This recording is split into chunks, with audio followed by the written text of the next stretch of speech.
St. Cunegundes, Empress, 1040, Luxemburg.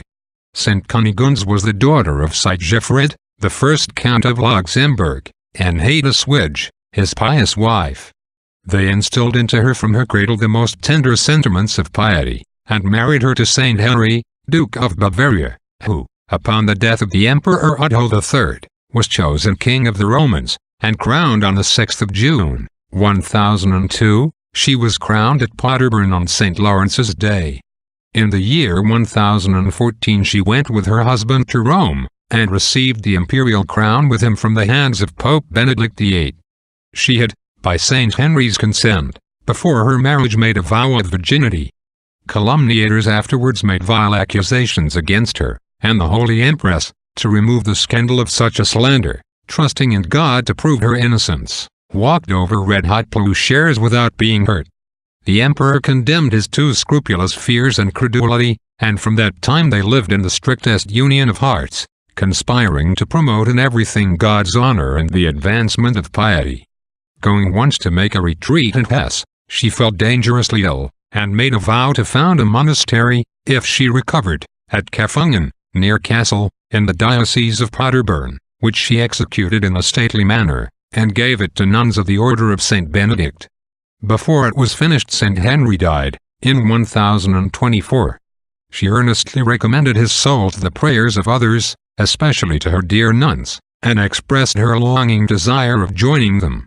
She had already exhausted her treasures in founding bishoprics and monasteries, and in relieving the poor, and she had therefore little left now to give.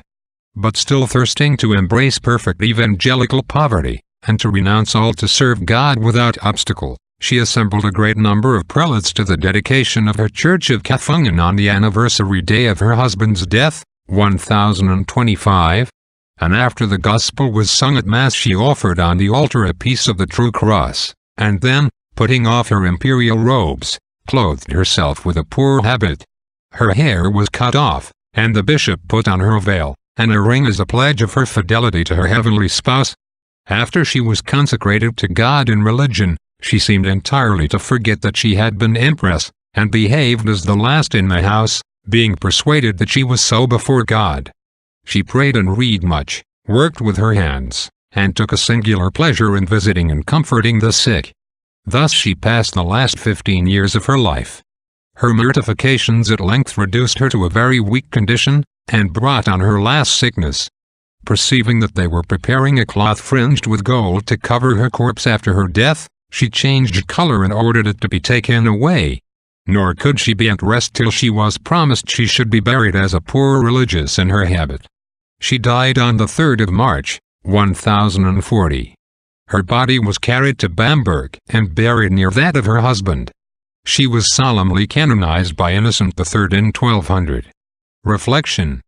Detachment of the mind, at least, is needful to those who cannot venture on an effectual renunciation.